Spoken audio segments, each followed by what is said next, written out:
Hey guys, in today's video, I'm going to go over 5 ways that I think you can use creative to help you get better at Fortnite. Since it was added in Season 7, I think creative has become one of the best ways, if not the best way, to get better at the game.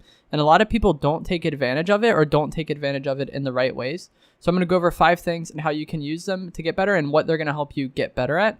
If you do find this video helpful, please do remember to give it a like. Comment down below which of these you like doing the most or which one you think has helped you the most. And also use code EVOLVE-JAKE in the Fortnite item shop whenever you purchase things. Epic pays me a percentage of it and it helps out the channel.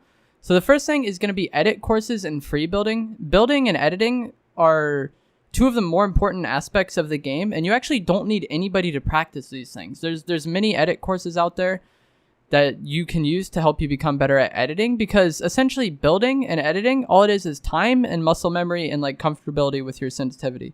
That's like the basics of editing and building as far as just the act of editing or the act of building. So you can use edit courses to just practice editing, get that muscle memory down, get that timing down.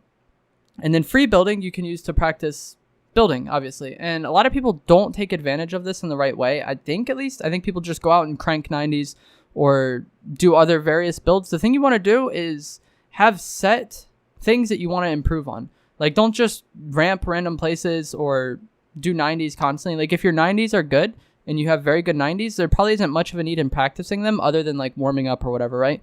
But you could practice things like tunneling, things like side jumping, some of the more intricate builds that you see someone like FaZe Sway doing. You can try to learn and practice these builds in free building or in edit courses. For example, some edit courses have building portions to actually get better at building. Like, if you could do floor wall ramp fine, like there's no need in practicing that. Maybe do double or practice various high ground takes or tunneling. I feel like tunneling is something that a lot of people are bad at, but they'll sit in creative and crank 90s, but they won't practice tunneling. They won't practice side jumps. Side jumps are actually really good for when you use high ground, but like people don't practice it as much, so people aren't as used to taking advantage of it.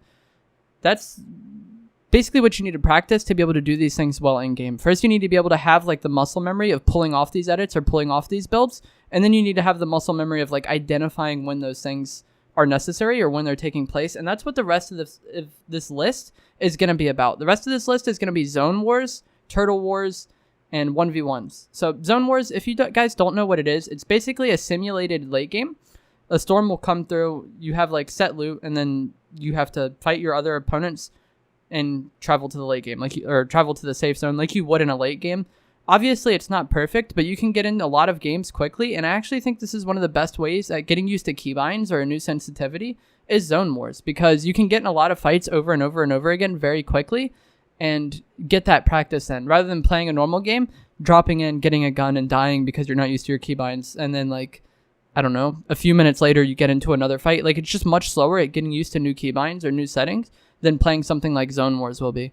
Also, if you die in zone wars and you're playing with good people, you can spectate your friends if your friends are good and learn things from them. Like, if your friends do something, say, why did you make that play? Why did you do this? And you guys can actually improve together and get a lot better together rather than just your own improvement. Like, you're always going to learn things from different people. I've played zone wars with some of my friends, and some of them aren't the best players, but I've learned things from them that I didn't know initially, or like seen them do things that I would have never thought of myself. So zone wars can be very good for that. It's going to be practicing late game. Obviously, like I said, it's not perfect and people aren't going to be as nervous, but you can get used to building in certain ways, or like taking high ground when the storm is on its way, or keeping high ground when the storm is on its way, what to do when you get focused, because you're going to get focused sometimes. There's a lot of different aspects of this game that it'll teach you. And if you're actually looking to improve, you can get a lot better. A lot of people just play these things casually, or they play to like argue with their friends. I notice it gets toxic very easily in zone wars sometimes. But if you actually play it with the intention of improving, I think it can make you a lot better in game, and you'll practice a lot of aspects that you will actually be taking advantage of in game. The next one is going to be Turtle Wars. If you guys do not know what this is, it essentially simulates box fighting. And the reason why that's important is box fights are some of the more important fights in the game, if not the most important fights in the game. If you're fighting a decent player, you're probably going to shoot at them and get them weak, and then they're going to build, and you're probably going to need to take their wall or do something in order to get that kill. Or once you have a build fight with them and get them cornered, or they get you cornered, you're going to have a box fight with them. So playing Turtle Wars and simulating these fights will actually probably have a very noticeable effect on your gameplay. If you're winning more of these fights, you're going to be winning more of the more important fights in the game, And so you're going to go on to win more matches. Whereas like if you're not comfortable with box fighting at all, once you fight a decent player, you're probably either going to get outplayed by them playing defensive, or you're not going to know how to play on the defensive from inside of your box, and you're going to die for that reason. So learning how to hit those edits. Obviously, shotgun aim is something that a lot of people want to improve on, and Turtle Wars will help you get better with shotguns for sure. But I think the timing of edits and like knowing how to wall replace and things like that was something that will have like a noticeable effect on your gameplay.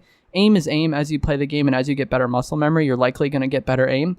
But knowing when to make certain edit plays or knowing how to make those edit plays is something that not a lot of people get practice with because they die in other ways, or once they get to a fight like that, they're very nervous or whatever.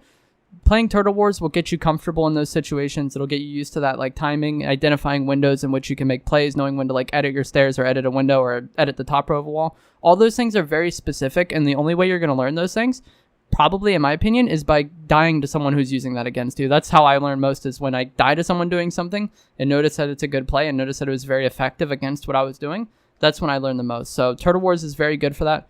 And the final thing is going to be 1v1s. I actually didn't know what to put as the final thing, but I wanted to go over 1v1s because I feel like a lot of people do 1v1s wrong. Like we talked about earlier with free building, you should go into these 1v1s with things that you actually want to improve on. Like if you feel like you aren't as good at taking advantage of pyramids as if you feel like you aren't as good at taking advantage of pyramids as other players are, or you feel like you don't know how to play when someone pyramids you, have your friend do that to you, or try to practice your pyramids in a 1v1. Like, don't go into it being toxic and just trying to like trash talk the other person. If you know someone who's on a similar skill level as you, you guys can actually use each other to improve. Like, tell your friend, like, try to pyramid me as much as possible so I can practice against that. Or try to give your friend high ground so you can practice retaking it. There's a lot of things that you can do in a 1v1 to actually get better. And like I said, I was thinking about not including this, but Zone Wars or Turtle Wars can be pretty chaotic at times if you have like a decent sized lobby. But being in a 1v1 and playing with someone who is around a similar skill level of you, or maybe even better, you can practice very specific things like that if you guys talk about it, and you guys can get better together. So like I said before, that is the 5 ways that I think you can use creative to improve. If I left anything out, or if you think there's anything that should be added, comment that down below. But I feel like edit courses and free building can get that muscle memory down for building and editing. And then things like Zone Wars, Turtle Wars, or 1v1s, you can simulate certain practices that or simulate certain things in game that you want to improve upon, and then get better in those things much faster than you would be if you just relied on normal games. So I hope you guys found this video helpful. Like I said, comment down below if you think there's anything that should be added, or what things that you find most helpful and creative. Use code evolve-jake in the item shop, drop a like, subscribe, and I'll see you guys another time. Thanks for watching.